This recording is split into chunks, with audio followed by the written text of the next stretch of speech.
tentado por Satanás, y estaba con las fieras, y los ángeles le servían. Después que Juan fue encarcelado, Jesús vino a Galilea predicando el evangelio del reino de Dios, diciendo: el tiempo se ha acercado y el tiempo se ha cumplido y el reino de Dios se ha acercado. Arrepentíos y creed en el evangelio. Andando junto al mar de Galilea, vio a Simón y a Andrés su hermano, que echaban la red en el mar, porque eran pescadores. Y les dijo Jesús: venid en pos de mí, y haré que seáis pescadores de hombres. Y dejando sus redes, le siguieron. Pasando de allí un poco más adelante, vio a Jacobo, hijo de Zebedeo, y a Juan su hermano, también ellos en la barca, que remendaban las redes. Y luego los llamó, y dejando a su padre Zebedeo en la barca con los jornaleros, le siguieron. Padre, te damos gracias por tu bendita palabra en esta hora, y te pedimos ahora que tú nos guíes, Señor, en el estudio de ella. Gracias porque hasta aquí nos has ayudado en estos estudios, y confiamos que hoy también lo harás. En el nombre de Jesús. Amén. Pueden sentarse, hermanos. El estudio de esta noche lo hemos titulado Autoridad de Jesús, y estará basado en el pasaje que acabamos de leer, los versos del 12 al 20.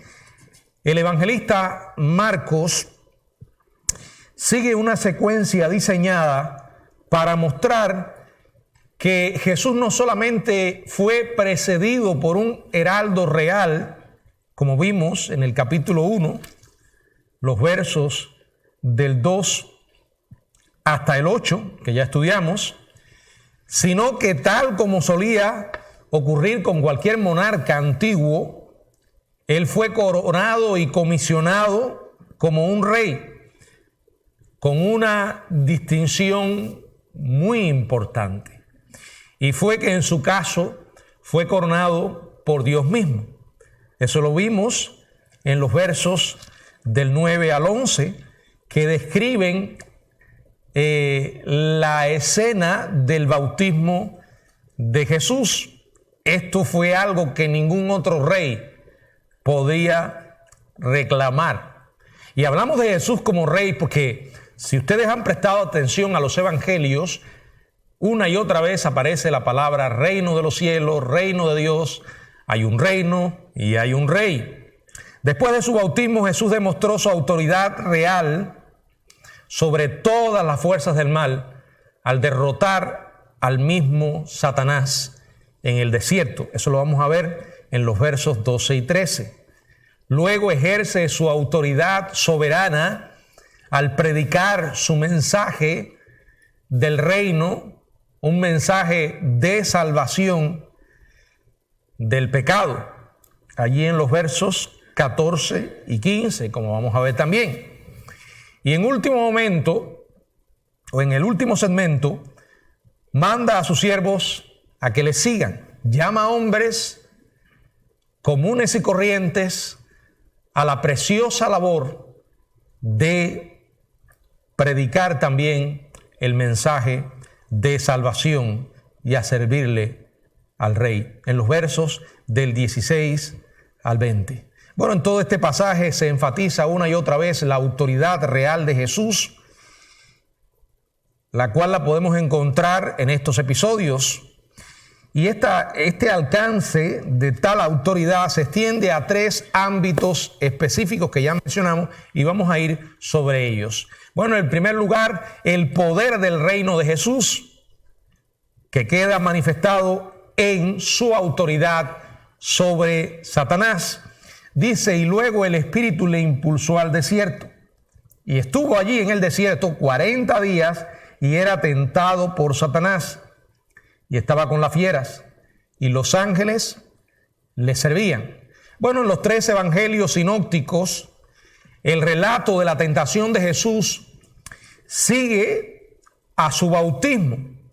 Los 2 sucesos presentan un marcado contraste.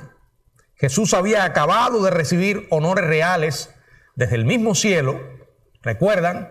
Y ahora se enfrenta, como dice la palabra, y luego se enfrenta a los violentos ataques del archienemigo de Dios, Satanás.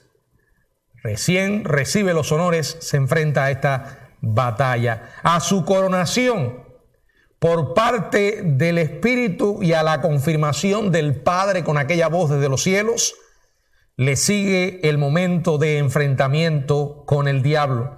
Dice la palabra, y luego el Espíritu le impulsó al desierto. Es realmente interesante leer el Espíritu le impulsó. La idea es esta: fue movido, fue motivado, fue llevado por el Espíritu. Jesús se enfrenta al diablo y toma el primer paso para derrocar su malvado reino. Como nos recuerda primera carta de Juan en el capítulo 3, verso 18, donde leemos primera de Juan, capítulo 3, verso 8. El que practica el pecado es del diablo, porque el diablo peca desde el principio. Para esto apareció el Hijo de Dios, para deshacer las obras del diablo. Bueno, aquí comienza ese enfrentamiento. Aquí vemos al Hijo de Dios deshaciendo las obras del diablo. Pero, repito, es interesante que fue el Espíritu el que le impulsa. Sabemos que Dios no tienta a nadie. Santiago capítulo 1, verso 13. Y aunque Él no es el agente de la tentación, algunas veces en su soberanía permite que Satanás tiente a su pueblo. ¿En quién podemos pensar? En Job, ¿verdad? También recordamos las palabras del Evangelio de Lucas, capítulo 22, versos 31 y 32. Lucas, capítulo 22, versos 31 y 32. Dijo también el Señor: Simón, Simón, he aquí Satanás os ha pedido para zarandearos como a trigo. Pero yo he rogado por ti que tu fe no falte. Y tú, una vez vuelto, confirma a tus hermanos. O sea, Satanás no puede ir más allá de lo que el Señor le permita. Y esto era algo que tenía que ocurrir. El Espíritu le lleva y esto se produce, dice la palabra, en el desierto. El desierto de Judea. Un lugar árido, un lugar inhóspito. El primer Adán fue tentado por Satanás en el huerto del Edén, un paraíso exuberante donde todo era bueno, y sucumbe, cae a la tentación pecaminosa, a pesar de ser inocente y de habitar en un ambiente perfecto. Algo que nos recuerda una y otra vez que no se trata de lo que nos rodea, no son las circunstancias, no es el ambiente en el que vivimos.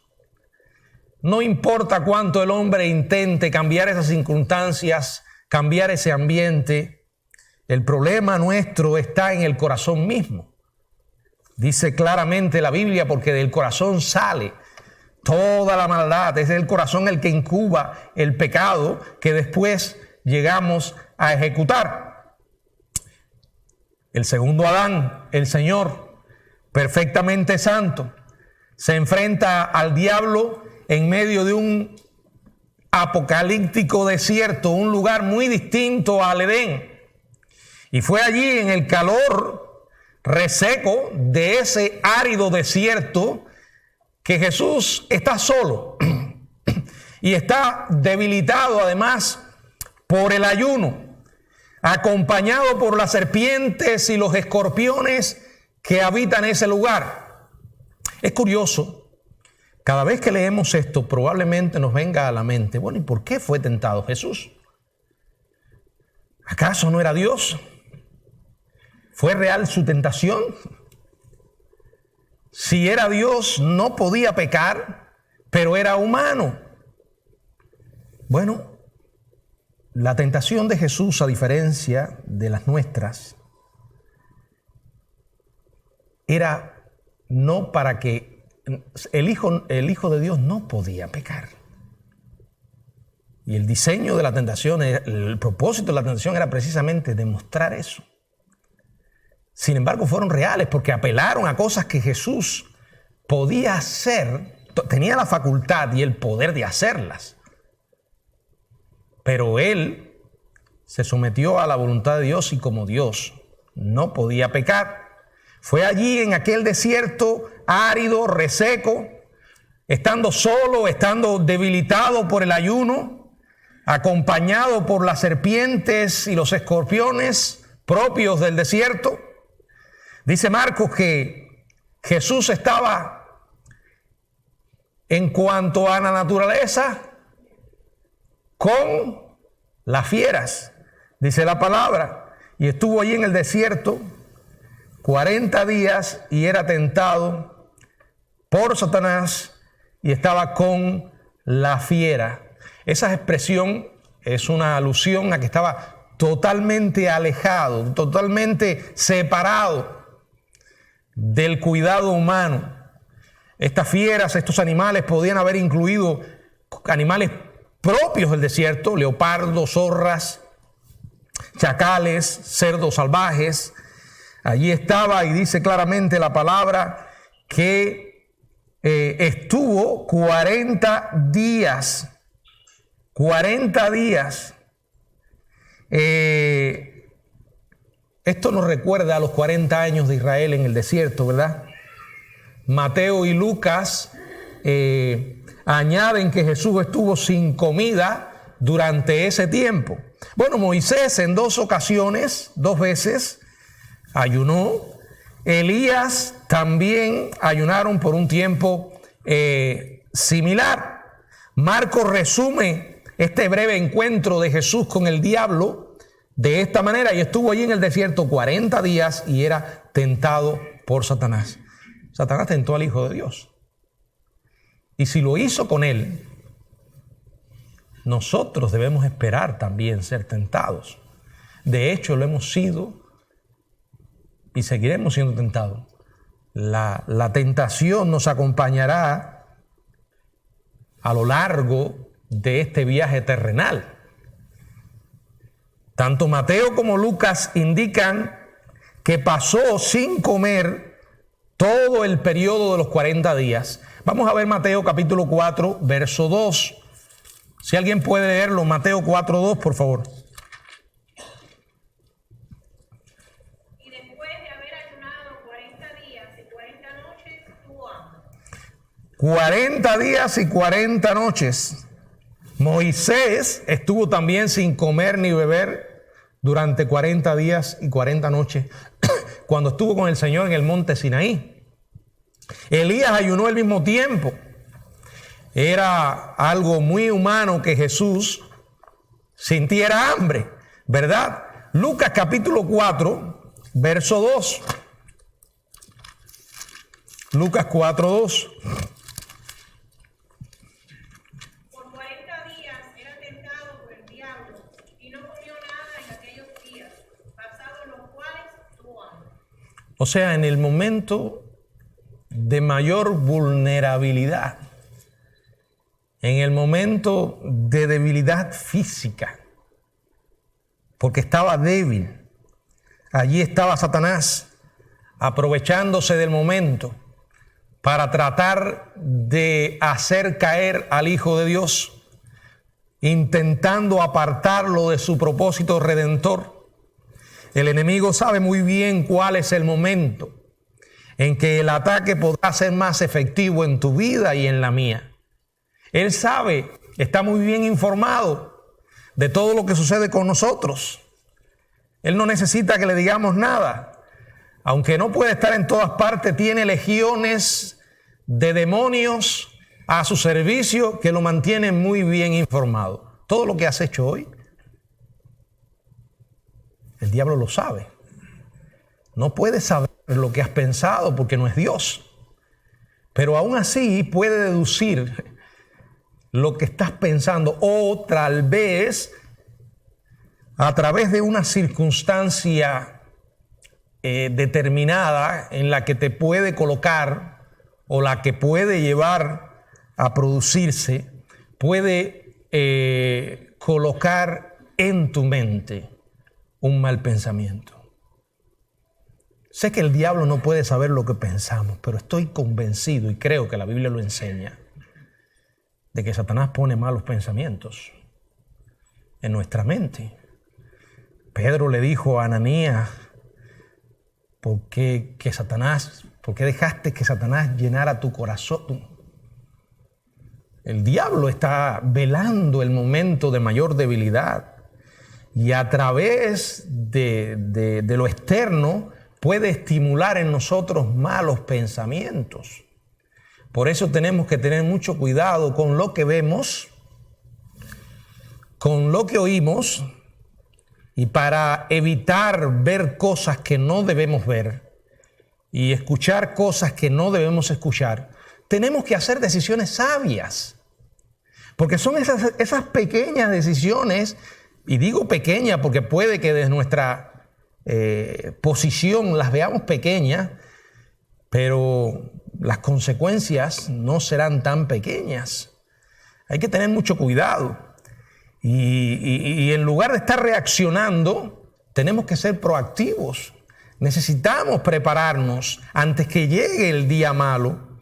Bueno, allí estuvo, dice la palabra, 40 días. Satanás es persistente. Estoy seguro, dice, y era tentado, lo hacía una y otra vez. Persistía en su ataque, pero no pudo lograrlo con el Hijo de Dios. Ahora, tal vez usted lee esta historia en los evangelios y dice, pero él era Jesús. Él era Dios. Bueno, él entiende la tentación. Él estuvo entre nosotros. Dice la palabra que fue tentado en todo según nuestra semejanza, pero sin pecado. Y eso hace que se pueda compadecer. Por eso cuando tú y yo somos tentados, no estamos solos. Él está con nosotros. Nos ha dado su espíritu. Ese espíritu que produce en nosotros esas sensaciones, digamos, ese impulso interno de hacer algo en un momento determinado, o cuando nos detiene de hacer algo que no nos conviene, el recordatorio en nuestra mente de las verdades que conocemos por la palabra de Dios, que el que lo trae es el Espíritu Santo, una y otra vez. Y de la misma manera que nos preparamos para enfrentar un día alimentándonos, por la mañana tomamos el desayuno, a medida que pasan las horas el almuerzo, necesitamos alimento físico. Necesitamos también el alimento espiritual para poder vencer las tentaciones. Ahora, no estamos solos. Tenemos el poder de Dios, tenemos la palabra de Dios, tenemos la oración para hablar con Él y pedirle su ayuda. Pero de igual manera tenemos que prepararnos antes de que llegue la tentación. Y no simplemente esperar que suceda y ya de hecho darnos por vencidos. No, aunque pecamos, no estamos obligados a pecar. Satanás no nos obliga a pecar. No pudo obligar al Hijo de Dios. Tampoco nos puede obligar a nosotros. Él nos presenta la tentación, la hace lo más humanamente atractiva posible, diseña la carnada especial para que nosotros demos la mordida, pero no nos obliga. La decisión es nuestra, pero necesitamos la ayuda del Señor. Jesús venció. Tú y yo podemos vencer. Dice la palabra y concluye este segmento, y los ángeles le servían. Esta frase de Marcos expresa de modo explícito que en realidad Jesús triunfó sobre Satanás. Emergió victorioso. de la tentación. La palabra servían, diaconeo, indica que estos ángeles proveyeron probablemente alimento a Jesús, pero los ángeles también le servían con la sola presencia, lo que era una confirmación más de que el Padre estaba complacido con el Hijo. La vida y ministerio posterior de Jesús prueban su santidad más allá de todo cuestionamiento. Fue aquí, durante la tentación que enfrentó en el desierto, que su santidad fue atacada del modo más intenso e implacable. Y entonces dice Lucas, en el capítulo 4, verso 13, no fue sino hasta que cuando el diablo hubo acabado toda tentación, que se apartó de él, ¿cómo? Por un poco, o sea, por un tiempo. Esto también es un recordatorio para nosotros. ¿Logramos en el nombre del Señor salir de esta? Necesitamos recordar que van a venir otras. Y probablemente el diablo va a intentar hacerla más atractiva. Tenemos que estar conscientes de que tenemos un enemigo afuera, pero también hay un enemigo adentro. Y estamos en medio de una batalla despiadada, una guerra realmente espiritual. En segundo lugar, vamos a ver el mensaje del reino de Jesús.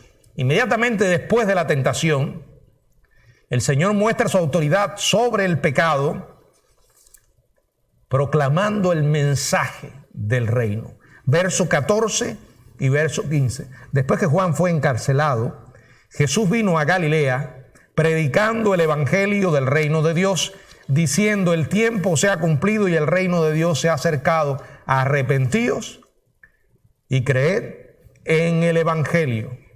Dice que fue después que Juan fue encarcelado, un acontecimiento que se describiría más adelante en el capítulo 6, verso 17. Juan sería puesto en prisión por proclamar el evangelio del reino que estaba proclamando, y parte de ese evangelio del reino era condenar el pecado. Y el pecado que condenó en aquella ocasión, o condenaría, era el de Herodes Antipa por su matrimonio incestuoso con su sobrina Herodías. Decirle a Herodes que lo que estaba haciendo era pecado le costó la vida. Bueno, después que Juan fue encarcelado, y esto culminaría con su muerte, Jesús viene a Galilea y dice la palabra predicando el evangelio del reino de Dios. Evangelio, la buena nueva del reino de Dios. Como dije al comienzo, hay un reino y hay un rey. En este caso, el predicador era el mismo rey. El método del Padre de alcanzar el mundo en el siglo I era proclamar que el evangelio. Ese método no ha cambiado, hermanos. Sigue siendo el método para salvar a la humanidad. Lo fue en aquellos tiempos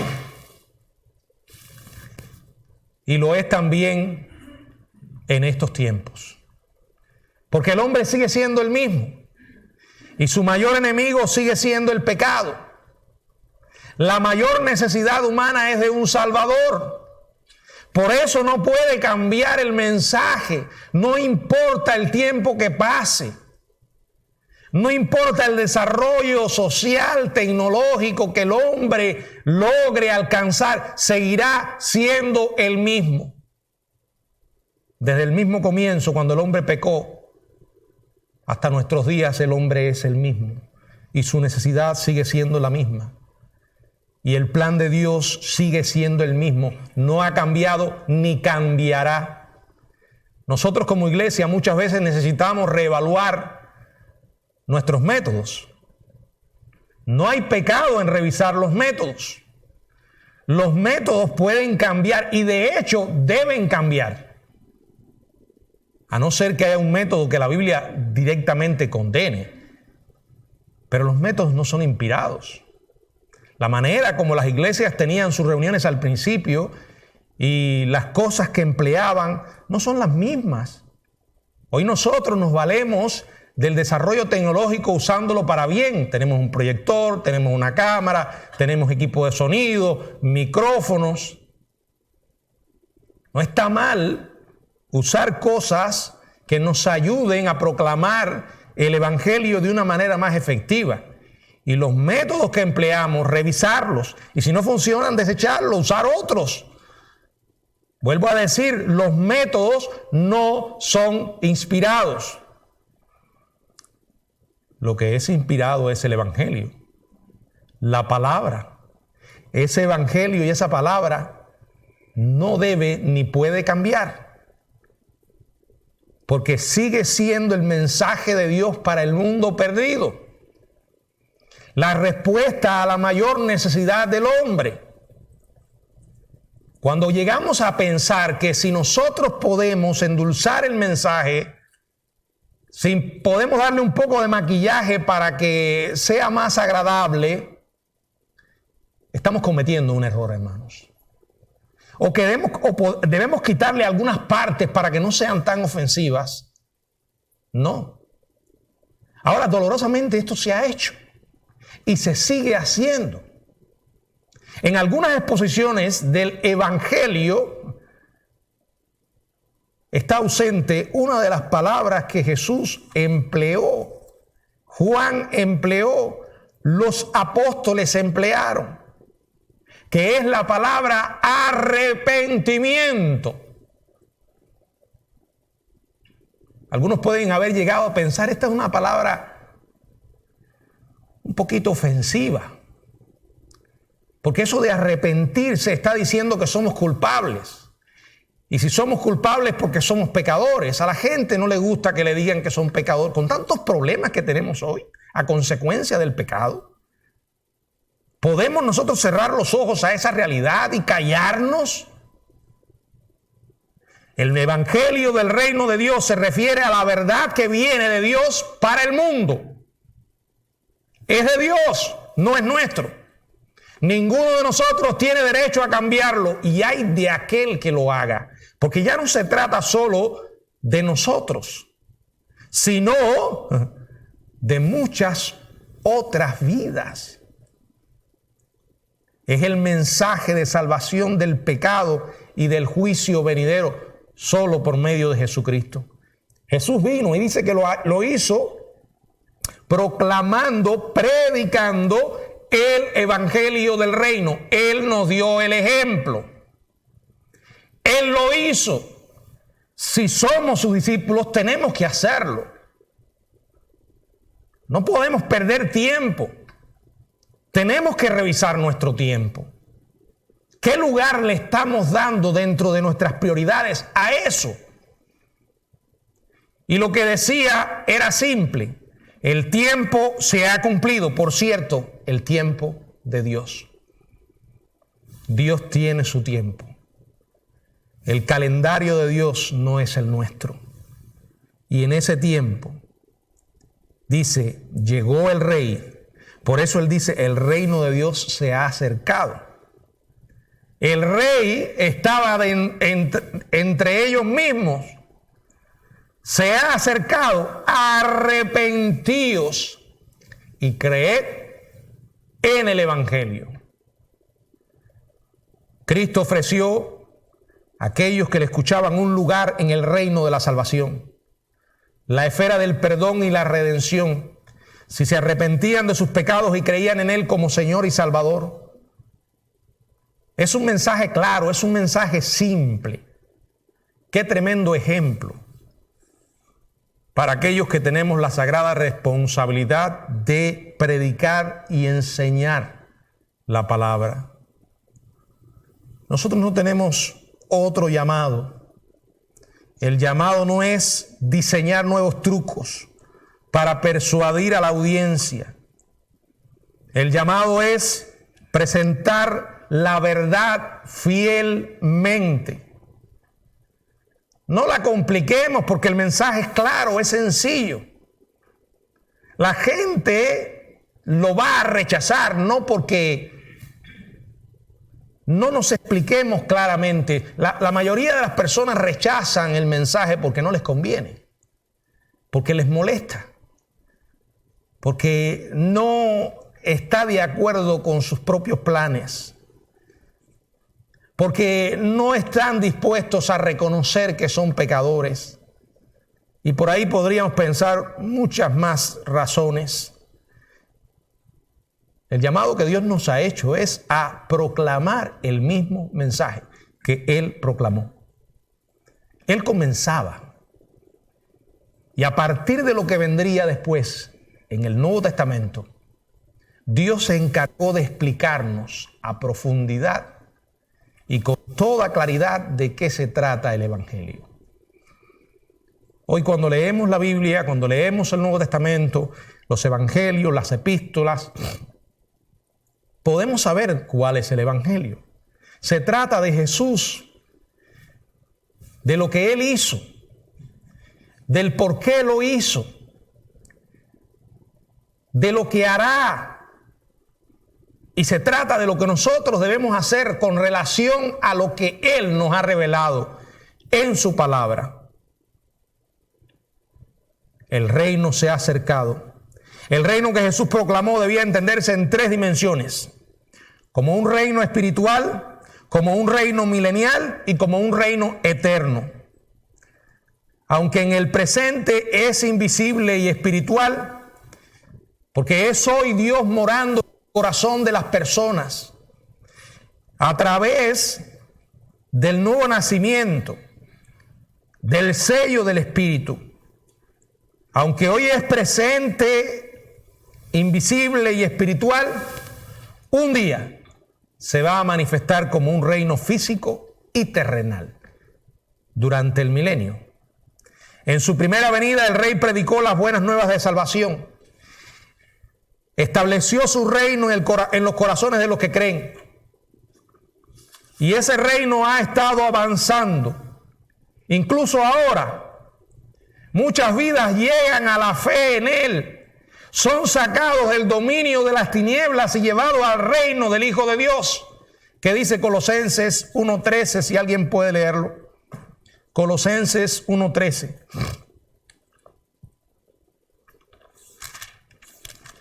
El cual nos ha librado de la potestad de las tinieblas y trasladado al reino de su amado. Este verso describe lo que se ha producido en nuestras vidas al creer. Lo que Dios hizo posible al salvarnos.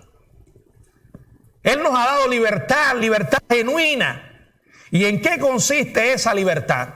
Nos sacó de un reino, el reino de la oscuridad, de las tinieblas, como dice, de la potestad de las tinieblas, del poder de las tinieblas, porque éramos esclavos, ciegos, muertos espiritualmente, endurecidos, como mucha gente hoy vive, haciendo la voluntad de Satanás. Usted los escucha hablar y dice, ¿cómo es posible que piensen de esa manera? Porque su lenguaje lo que está haciendo es expresar lo que en su corazón hay, en su mente. Y a veces uno le explica el evangelio y uno dice, ¿por qué? ¿Por qué no entienden? Porque están muertos, están ciegos. Así estábamos nosotros. La salvación se trata de eso. El Señor nos sacó de la condición de esclavos. Llegó a la celda donde estábamos condenados a muerte. Con una sentencia de por vida. Abrió la puerta y nos dijo, ahora eres libre para servirme a mí por el resto de tu vida. Ahora lo increíble de todo esto es que aún siendo libres y el Señor haciendo posible esa libertad, algunos prefieran quedarse dentro del calabozo y seguir actuando como esclavos. Ha habido una liberación, se ha producido un traslado, dice la Biblia, de las tinieblas al reino de su amado Hijo. No estamos todavía en ese reino físico.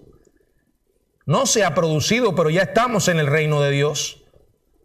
Somos parte de su pueblo. Un día vendrá por su iglesia. Un día ese reino se hará visible. Apocalipsis 20, donde Él reinará sobre la tierra 1000 años. Reinará en Jerusalén. Todo el mundo estará bajo el dominio del rey. Por primera vez la humanidad sabrá lo que es un reino justo. Después del reino milenial inaugurará el reino eterno, creando cielos nuevos y tierra nueva.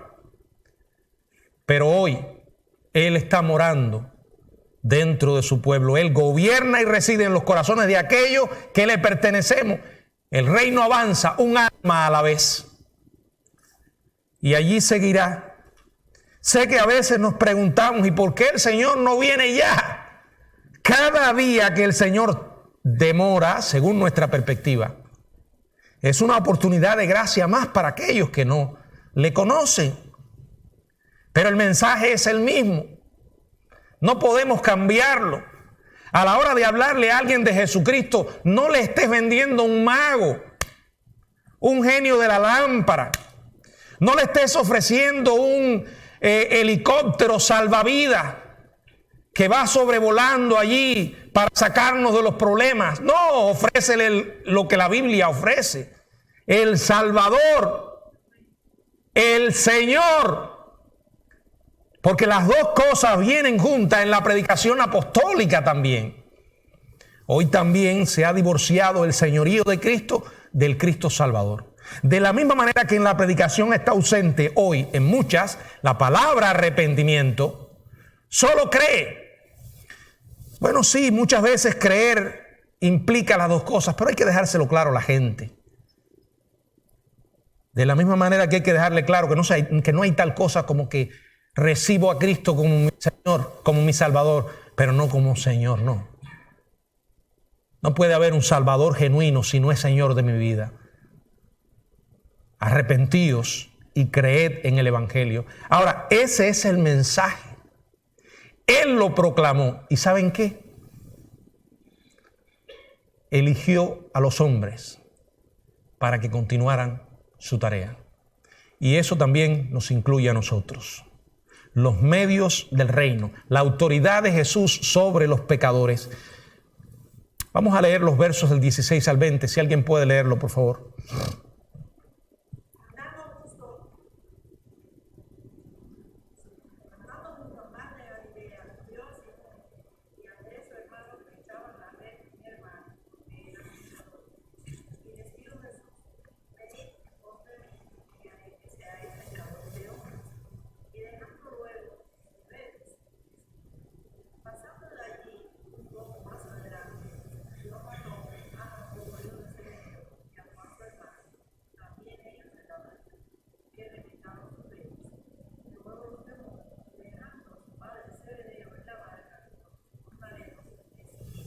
Fíjense, Jesús demostró su autoridad sobre el diablo en el desierto, venciendo la tentación. Declaró en el Evangelio su autoridad sobre el pecado. Y aquí muestra su autoridad delegándola a través de las personas que transformó y facultó para usarlas en su reino. Él soberanamente decidió que los hombres serían los instrumentos para ganar al mundo. El mismo Jesús vino y llamó a sus discípulos y les encomendaría a ellos la gran tarea de trastornar el mundo con el Evangelio, tal como dijeron estos que trastornan el mundo entero. Gracias a la fidelidad de ellos, tú y yo estamos aquí. Ellos cumplieron su tarea. ¿Fue fácil? No lo fue. Si hemos leído el libro de los Hechos, nos vamos a dar cuenta que les fue muy difícil. Les costó, porque la obediencia cuesta. La fidelidad cuesta. El Señor no se impresiona por nuestras capacidades humanas, histriónicas, no es nuestro carisma, no es la capacidad nivel social que tengamos. Todas esas cosas son irrelevantes para Dios. Porque Él no nos ve como somos en el presente. Y cuando Él llama a alguien, lo ve como lo que podría llegar a ser en sus manos. Y así ocurrió con estos hombres que Él llamó. Los primeros que llamó Un día Jesús, andando junto a la orilla del mar de Galilea, vio a Simón y a Andrés su hermano. Dos hermanos, ya los conocía, sí. En Juan capítulo 1, del 35 al 42, dice la Biblia que Andrés estaban con Juan el Bautista cuando Juan señaló a Jesús y dijo: he aquí el Cordero de Dios que quita el pecado del mundo. Juan 1:36. Después de pasar el día con Jesús, Andrés fue y halló a su hermano Simón Pedro, quien también vino a ver al Señor. Aunque ya habían pasado algunos meses de esta reunión introductoria, el Señor no los había olvidado. Él seguía tras estos hermanos para llamarlos a dejarlo todo. Dice la palabra que Él los llamó. ¿En qué estaban ocupados Simón y Andrés, su hermano? Estaban en sus labores diarias.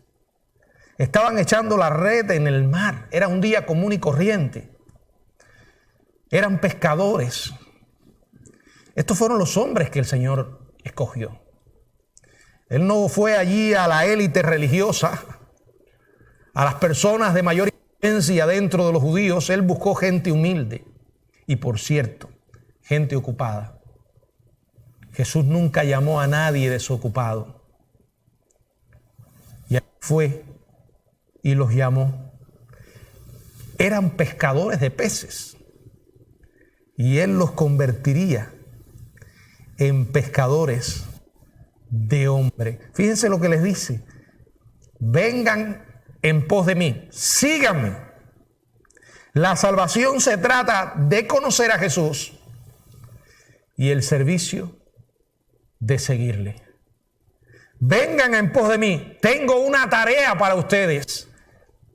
Tu vida no es simplemente llegar a este mundo y ocupar un espacio y vivir de una manera como salga, a lo que se dé. No, Dios tiene un propósito con tu vida y con la mía. No necesariamente tienes que ser un pastor, un misionero, pero la realidad es que todos podemos ser de influencia en este mundo donde quiera que Dios haya permitido que estemos.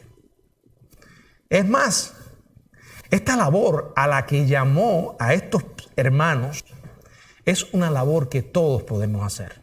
No todos podemos pescar porque no todos tenemos paciencia para pescar, ¿verdad? He conocido mucha gente que me ha invitado a pescar. No sé por qué razón he conocido muchos que les gusta la pesca. Y cuando me invitan, lo que tengo deseo de decirles: yo detesto pescar. Bueno, al principio intenté llevar a Marcos Miguel a pescar, pero yo no tengo paciencia para pescar. Me cuesta estar ahí esperando y cogiendo sol.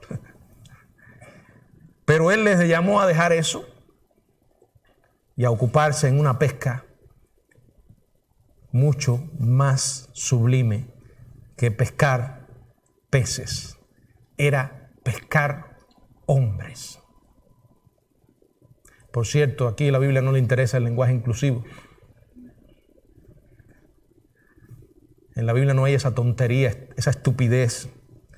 Aquí hombre significa el ser humano. Significa hombres y significa mujeres. Hombres aquí significa pecadores, gente perdida. Pero no solamente llamó a estos hermanos, dice que de allí fue un poquito más adelante. Y ve otra vez a dos hermanos, a Jacobo, hijo de Zebedeo, y a Juan, su hermano. Ambos estaban ocupados también. ¿Dónde? En la barca. Y además dice que remendaban sus redes. Bueno, todos los indicios sugieren que Simón y Andrés tenían una floreciente empresa pesquera en sociedad con Jacobo, hijo de Zebedeo, y Juan, su hermano. Ellos eran hombres prominentes, no jornaleros pobres. Simón Pedro, por ejemplo, poseía su casa en la ciudad de Capernaum y Juan eran conocidos por el sumo sacerdote. Pero los demás no pasaban de ser más que pescadores. Cuando encontró a Simón y Andrés junto a la orilla, les dice: venid en pos de mí y os haré pescadores de hombre. y también llama a estos hermanos indudablemente con el mismo mensaje. Pasando, dice que los vio a Jacobo, hijo de Zebedeo, y a Juan su hermano en la barca y los llamó. ¿Los llamó a qué? A la misma misión. Es interesante la respuesta que dieron. Dice que dejando a su padre Zebedeo en la barca con los jornaleros, le siguieron. Lo dejaron todo. En un instante, los hijos del trueno, que en una ocasión Jesús los llamó así, se sintieron impulsados a dejarlo todo y a todos para seguir al Señor Jesucristo. Quiero resumir lo que hemos mirado hasta aquí de la siguiente manera. Tenemos un rey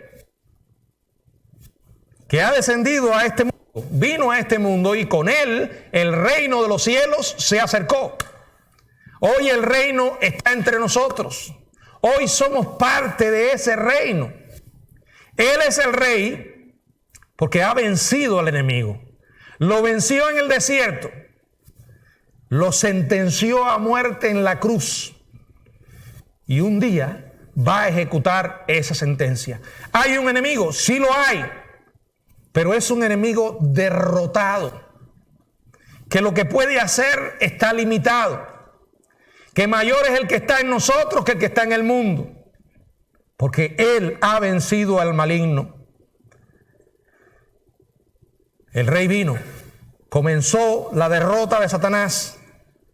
El Señor expuso el medio para que la gente perdida llegue a su reino. No tienen que hacer una aplicación de ciudadanía. Tienen que arrepentirse y creer. Simple, sencillo, pero difícil de hacer por los pecadores. De hecho, no lo pueden hacer si no es por la gracia de Dios que ilumina y libera. ¿Y a quién lo hace? Al que quiere. El que quiere ver le dan ojos para ver. El que quiere oír recibe oídos para escuchar. La realidad es que el mensaje es sencillo. El hombre tiene que arrepentirse y creer. El diablo, aunque es un enemigo derrotado, no se da por vencido. Y él hará todo lo que tenga que hacer para que esa simplicidad la gente no la comprenda, la gente no la entienda.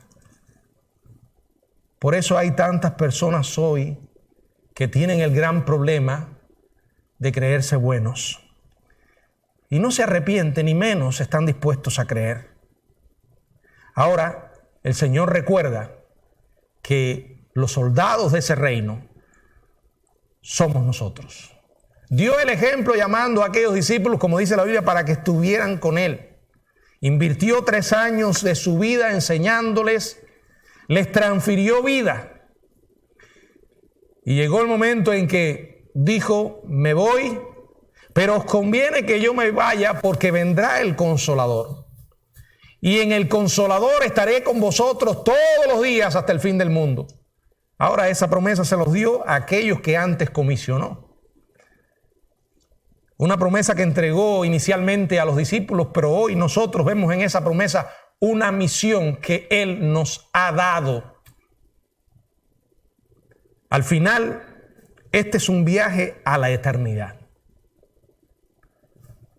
Puede ser la eternidad con Dios o la eternidad sin Dios. Depende de lo que las personas hagan con el Evangelio, de la decisión que tomen. Hay cosas que sí sabemos, o sea que las podemos palpar y ver. Hay otras que no. No porque se puedan palpar y ver, son las más reales, pero son reales. Sabemos que somos pecadores y que tenemos problemas. Sabemos que ese pecado nos mete cada día en mayores problemas. Sabemos que las cosas no andan bien en este mundo, ni estarán bien. Sabemos que los seres humanos han intentado una y otra vez lidiar con las consecuencias de ese problema y no tienen solución. Porque no llaman a la enfermedad para empezar. Y digo enfermedad de una manera alegórica, No llaman al problema por su nombre. Lo sabemos. Sabemos que somos pecadores. Sabemos que desde el punto de vista humano no hay esperanza. Los cristianos sabemos más. Sabemos que hay una solución. Sabemos que esa solución está en el evangelio que Dios nos ha dado para proclamar. Conocemos por la Biblia que esa es nuestra tarea y no la tarea de unos pocos. Esto ha costado que la iglesia lo entienda y muchos hoy siguen sin entenderlo. Desde aquellos que piensan es una tarea para los profesionales, aquellos que se les paga un sueldo, los pastores, los misioneros. Todos somos responsables. Unos pocos hombres no pueden llevar la tarea. La iglesia es pequeña cuando la comparamos con la inmensa multitud de gente perdida. Pero a esa manada pequeña el Señor dice que le ha placido dar el reino. A esa manada pequeña el Señor ha mandado a llevar la palabra. Sabemos la solución. Necesitamos convertirnos en pescadores de hombres. Necesitamos vivir haciendo esto hasta que Cristo venga. Hoy Dios nos dice lo mismo. Vengan en pos de mí y os haré pescadores de hombres. Ahora, no siempre estamos dispuestos a ir en pos de Él. Y si una persona no va en pos de Jesús, no va a cumplir la misión que el Señor quiere darle. ¿Por qué? Porque se va a enredar en los negocios de este mundo. Ninguno que milita se enreda en los negocios de la vida a fin de agradar a aquel que lo llamó por soldado, dice la Biblia. Yo no estoy diciendo que usted tenga que dejar todo lo que está haciendo. Bueno, hay distintos llamados. Pero cuando nosotros buscamos de Dios su guía y propósito, y cuando tenemos clara la razón por la que existimos, vamos a implementar esa responsabilidad en cualquier parte. En cualquier parte nos convertiremos en embajadores del reino. Y cuanto más en estos tiempos de tanta oscuridad, donde Satanás está lanzando un ataque fuerte contra el evangelio y la iglesia de Jesucristo. El diablo no está durmiendo. Todas esas enseñanzas diabólicas que hoy en día enfrentamos son progresivas, o sea, las van implementando y fomentando todos los días de manera persistente, por todos los medios, por todas las bases, ahí constantemente, una y otra vez. Es el diablo que no descansa y que no pierde oportunidad. Ahora, nosotros vamos perdiendo terreno, porque para empezar no hablamos la palabra a la gente que realmente amamos. Tenemos hijos y damos por sentados que son cristianos, porque siempre los llevamos a la iglesia. Desde pequeños venían con nosotros a la iglesia. Y no podemos dar por sentado que porque vengan a la iglesia conocen a Jesús. Tenemos que asegurarnos de que verdad conozcan a Jesús. Entonces, cuando ya aseguramos que nuestra familia ha nacido de nuevo, tenemos que seguir la labor. Hay otras vidas que hay que hablarle. Porque no se trata solo de que están perdidos. No se trata solo de que están en el lodazal del pecado. Están en el lodazal revolcándose. Y al hacerlo, están salpicando a todo el mundo. Hasta los cristianos. No tenemos otro método. No hay otro plan. Porque no hay otro evangelio. No hay otro Salvador.